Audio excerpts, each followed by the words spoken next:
Okay, we'll slowly start the session if people join. Continue accordingly. So again, let me know if there's any audio disturbance as well, because I'm actually currently out. I'm traveling back home. So again, I got a bit late from work today. And yeah, let's talk about the next topic today, which is assigning the private IP. So in our local organizations, if you were the network admin, and if it was your job to assign the IP address to each system in the network, you would have to assign the IP address through the control panel. So you would open up your control panel here. In the control panel, you go to network and internet, network and sharing center, change adapter settings, and right click on whatever adapter you want to change the IP for. Click on properties, click on IPv4 properties, and then you would assign the IP address here manually. But in our organizations, for small or large size networks, whatever, today we don't assign IPs manually. We always prefer the HCP protocol. So there's a new protocol, again, not new itself, but again, it's the updated version of you assigning IP addresses manually, which is called as it's okay, where basically every system in the network gets an IP assigned automatically to it. And this is done by a DHCP server through the DORA process. So we're going to discuss what this DORA process is today. So in our DHCP based networks, DHCP stands for Dynamic Host Configuration Protocol. It is to dynamically or automatically configure an IP address to every host in the network. And that happens with the DORA process as mentioned. So basically, whenever there's a device connected in the entire network, if it is reconnected, first thing it does is it broadcasts a discover signal. So it sends a discover signal to every other device in the entire network. And when that discover signal comes to your DHCP server, that DHCP server responds back with the offer saying, I'm the DHCP server of this network. I can offer an IP address to you. And for that offer, your client requests that this IP be assigned to it. And there's a confirmation, the acknowledgement. So this entire process happens spontaneously in the background whenever you connect a new device to the network, which contains a DHCP server. And this process itself is called the DORA process. E for discover, O for offer, after request, and A for acknowledgement. And again, you don't need to do anything over here. Everything is done automatically by the DHCP server itself. So that's what the DHCP protocol is. That's how you can get an IP automatically. 1 minute, please. I think getting a call from the institute. Just give me 1 second.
Okay. Nice. So again, as mentioned, that is what the DHCP protocol is. Now, the next protocol to discuss is our DNS protocol. Okay, so when we talk about DNS over here, it's system protocol. Okay. And the main purpose of a DNS protocol in an organization is basically to resolve IP addresses domain names. Okay. So basically, every website on the internet has a domain name, google.com, youtube.com, whatever it is. But now when we initiate connections from our browsers, we enter the domain name there. But that is not what the connection forms on. These servers which have a domain name also have public IP to it. So when your browser wants to connect to that website, it actually needs that public IP. Okay. And that public IP is stored in a DNS server. So in my browser, when I search for google.com, that request first goes to the ISP. ISP sends that to a DNS server.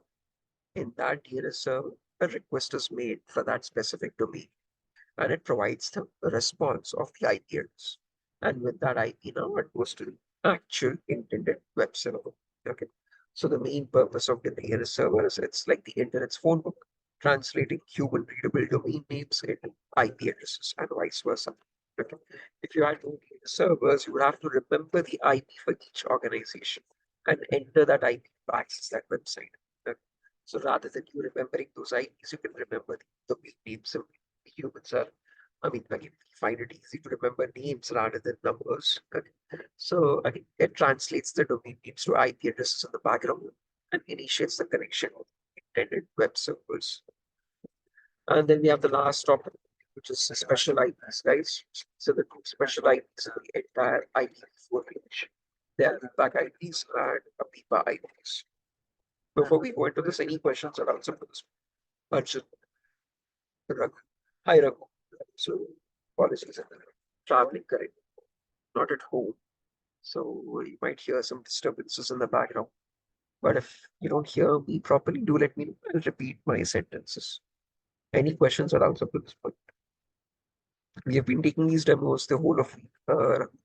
I hope you have attended the demos earlier as well.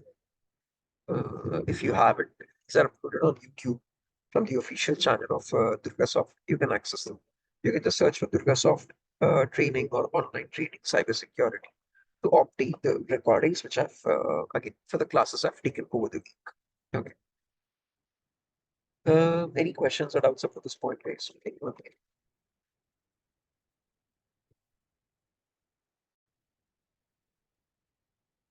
Vice versa just means reverse. Whether you're translating domain names to IP address or IP, that's what vice versa means. Basically, it works two ways. You can again, an IP address can be translated or converted to a domain name, and domain can also be converted to IP. That's what vice versa means.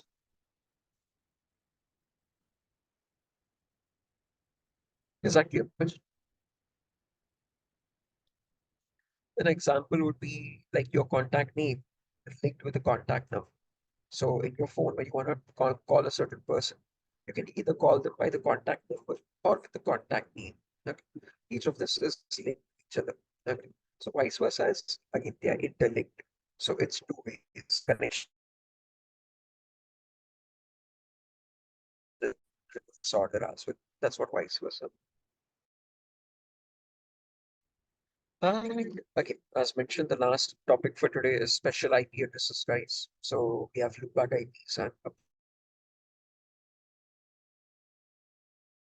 from the number 127.0.0.0 to 127.55.55.55. And these IPs are neither public IPs nor private IPs. They're not used for connections, guys. They're only used for troubleshooting to check if your system's NIC card is functioning properly or not. So every device has something called an NIC card. You can do a quick search in Google for that. Okay. It's a small chip. That chip contains all the network components on it. So the Wi-Fi chip, the Bluetooth adapter, the again Ethernet port connector, all these connectors, all these chips or components for the networking related parts are available on that one single chip itself. And if that chip malfunctions, your system will not be able to retrieve an IP. Okay. And just to verify if that chip is working or not, you have the loopback IP. You can open up the command prompt and you can type the command ping 127.0.0.1 or any IP in the entire range 0.0.1 or 0.0.255 or 127.255.255.255. Any number would work for that matter. And when you hit enter and if you get a response back, it means that loopback IP is working. You're able to connect to your NIC card. If you do not get a response here, it means your NIC card has malfunctioned and it is not going to work anymore. So you have to get it replaced or repaired for you to get IP addresses again, connectivity again. So that's what the purpose of loopback IP is, to verify if your system's NIC card is functioning properly or not. As simple as that. Okay. And then you have the APIPA IPs.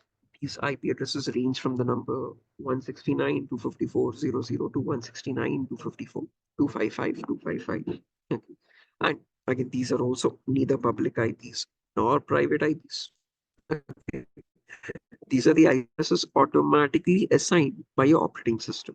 So if your system is unable to retrieve an IP, let's say, from either a DHCP server or manually from a network administrator, in that scenario, your operating system will assign an IP from this range. And that is to indicate that something is wrong in the network. So in your network, this device is not being assigned an IP. So the operating system assigns an APIPA IP to tell you that there is no other private IP assigned.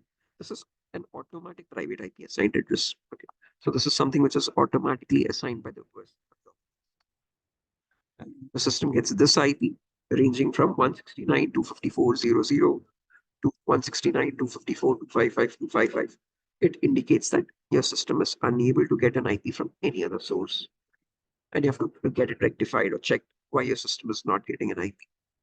So these are the two special IPs in the entire IPv4 range, guys. Again, please note, these are only for troubleshooting. They are not used for connectivity. They cannot be used for communication. They're only for troubleshooting itself. So there's one more concept called CIDR. This is the alternative net mask in Linux operating systems. But I'll be covering this once we get to the Linux topic next week. So from next week, the link is going to change, guys. It is only for the registered students from here on. Okay. And if you have not registered already, please do register at the earliest.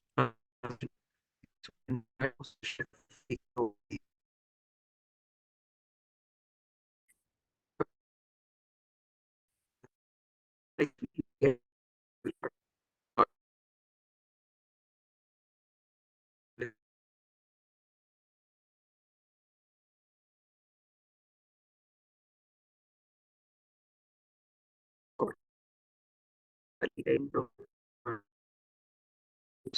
important cybersecurity.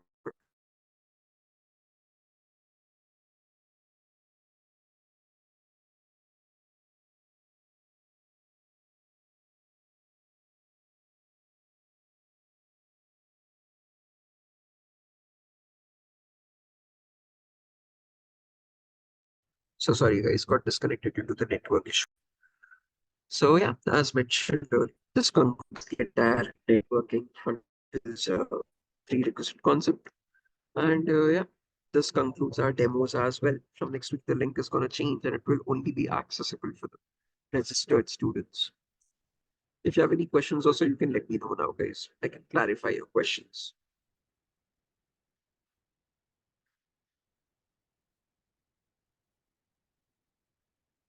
Yeah, guys, again, as mentioned already, I'm traveling a bit today. I'm going back to home.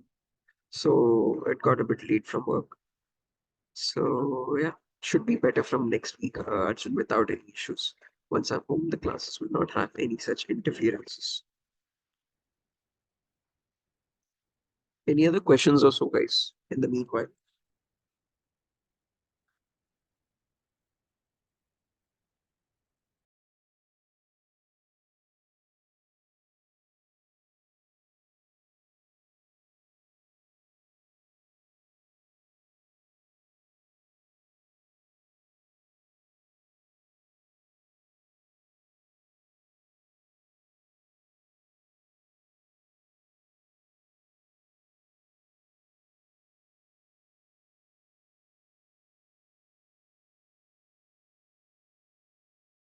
This sessions will be conducted for 5 days a week, Arjun. We have classes from Monday to Friday every day for 1 hour each.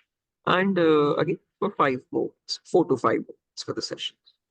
Okay. Any like specific, like if I want to practice any like anything, do I need to say? Yeah, we will be installing a practical lab simulation as well. We'll be using the tool VMware Workstation to install a virtualization setup.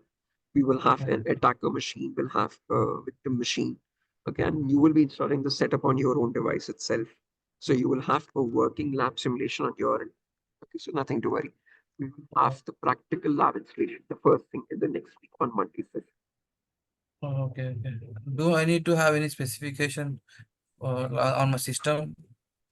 Specification like for The the bid? basic configuration says 8 gigabytes of RAM. i3 processor also works. i5 is better, but i3 will also suffice.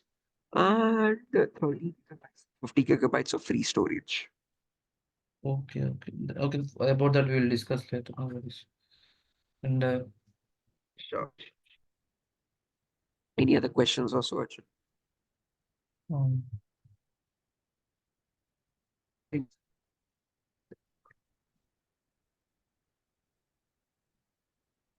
um, are you going to create any group for training people who are attending? Yeah, I will. I'll be WhatsApp groups will next week onwards, and I'll share my number. You can, if you have any questions, you can ask in that group also. Oh, okay. Okay. So yeah, again, all these sessions are being recorded. You will be getting the recordings directly to your email as well. We will also be creating a WhatsApp group. If you have any questions, also you can post in that WhatsApp group as well. Mm-hmm. Uh, yeah, again, should be starting the practical sessions from Monday on. Yeah, yeah, no worries. Sure. I think we can exit the session here then today, Yeah, Arjun. We'll get back yeah, on Monday. yeah. Have a good weekend. Thank you. Thanks. Thank you.